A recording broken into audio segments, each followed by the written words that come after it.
Ford v Ferrari, or Le Mans 66 as it's known in some places, is the brand new movie from James Mangold and stars Matt Damon and Christian Bale, and is the second movie I saw at the London Film Festival this year. The movie follows Carroll Shelby and Ken Miles as they work to design a brand new car for Ford for them to finally beat Ferrari in the Le Mans 24-hour endurance race in 1966, hence the title Le Mans 66. Or Ford v Ferrari. Before I get into the actual review, that's one thing I want to clear up. Why the fuck has this movie got two names? Ford v Ferrari is absolutely fine. Le Mans 66 is also an absolutely fine title. But it's a bastard for people like me who are trying to review the movie, and you're kind of stuck going, well, which title do I use for the review? Mini rant over, now on with the actual review. Now, this movie really intrigued me, not because of its subject matter. I really couldn't give a shit about cars. It was actually more about the people behind this film. The fact that James Mangold was directing it, and you have Christian Bale and Matt Damon as the two main leads. Now, James Mangold in recent years has proven himself to be a very good director with movies like Walk the Line, and especially 2017's Logan, which I thought was fucking brilliant. You also have two really good actors as the main people in this film, so I knew no matter how good or bad this movie would be, I knew it would have some redeeming aspects to it, with those being those redeeming aspects. And I've got to say, this movie did surprise me in more than a few places.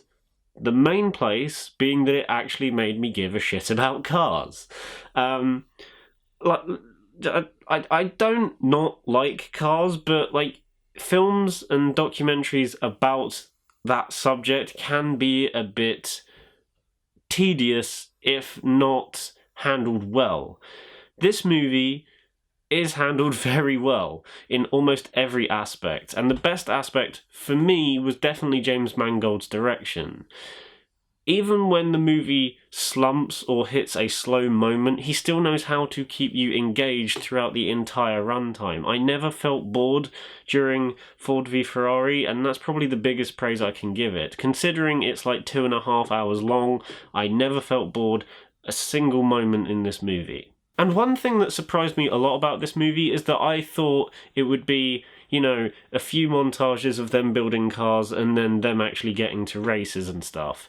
It's not that. If anything, the majority of the movie focuses on these characters, specifically Shelby and Miles, and how their relationship grows over the course of the film.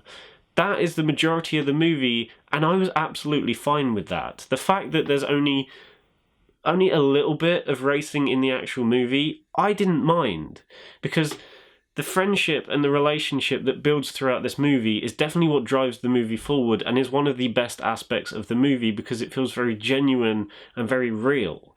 But that being said, when you do get to the races, specifically the actual Le Mans race, which takes up about the last 20 minutes of the film, it's brilliant as well, because every single car that crashes and every car that you see on screen is being raced for real. They didn't half-arse it, they didn't CGI all that shit, they did it all practically. So when a car smashes to pieces right in front of you, they actually filmed that. And it really adds to the intensity of these scenes, because definitely the race scenes are some of the most exciting things I've seen all year on film, especially when it comes to like endurance.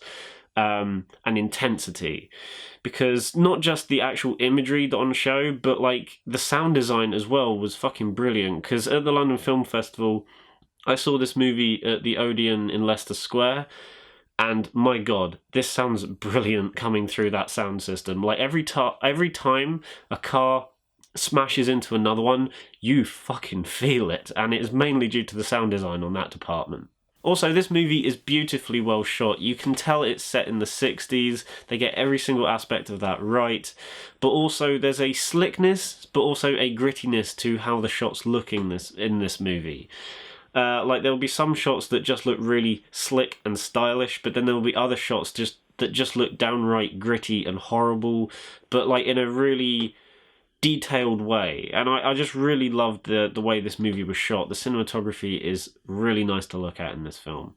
And of course the performances were all brilliant in this movie as well, even from the supporting cast. But it's obviously the main two performances of Matt Damon as Carroll Shelby and Christian Bale as Ken Miles that really drive this movie forward and make it a lot better than it really should be. I don't think this movie would be as good as it is if it wasn't for those two. Matt Damon is really good as Carroll Shelby. You can tell that he's determined to get this job done, whether he has to sacrifice a few things in the process, and you can see that he's just laser focused and will get this job done and will make sure Ken is on the team when they go to Le Mans. And Christian Bale is just fucking brilliant in this movie. When is he never not good? I loved his performance in this movie, and I just loved the determination in his character, but also the vulnerability that shows in a few points in this film as well. And that's another thing. These two characters work really well together and have a good dynamic, but they also work even better when they're on their own. And that's one thing I was slightly worried about. Considering this movie is primarily focused on these two characters and them being together for this thing, I thought it would only work with them being together, but it works just as well with them apart and the moments they have that are a bit quieter with family members or other characters, or when they're just on their own. However, there are a few issues with the movie, in my opinion. The first of those being that the way the story plays out does feel a bit cliched, and there are quite a few tropes that you'd expect to see in a movie like this, and I thought that was a real shame, because with a movie like this, considering who's in it and who's behind the camera, I was kind of expecting it to, not use those cliches and do something different, but in fact it kind of dives head first into some of those tropes I was afraid it was going for.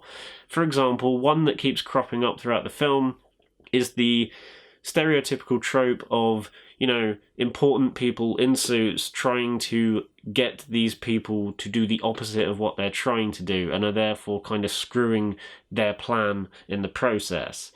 I absolutely hate that trope, and it appears a few times in this movie to the point where it is quite annoying. If that actually happened in real life, I will take it for granted, and to be honest, I've seen it handled much more obnoxiously in other films, so I will give the movie the benefit of the doubt for that. But I was just kind of a bit annoyed to see that trope there in the first place, as well as a few other things, like you can tell where the movie's going to go in terms of like the plot beats and stuff like that. So in that sense, it kind of doesn't do anything new, but there are other aspects handled so much better, like the acting, the cinematography, and the direction, that kind of make you forget about that a little bit.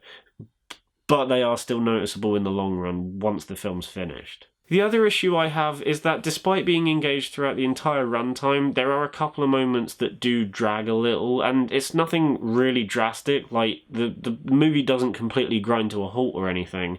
It's just there are one or two moments where it's like, okay, come on, let's just get to the next scene. There we go. It's only moments like that, so nothing too bad, but they are noticeable when you are watching the film. In the end, I'm going to give Ford v Ferrari, or Le Mans 66, an 8 out of 10. It's a really well executed biopic about these two people just trying to get this job done as best as they can, and I was really interested about the entire thing, and it is a really good movie. Maybe not one of my favourites of the year, but it is still a very well made film with two great performances at the centre. So guys, that was my review of Ford v Ferrari, or Le Mans 66, however you want to fucking say it. If you enjoyed the review, then give it a thumbs up and subscribe to the channel if you haven't already. Bye.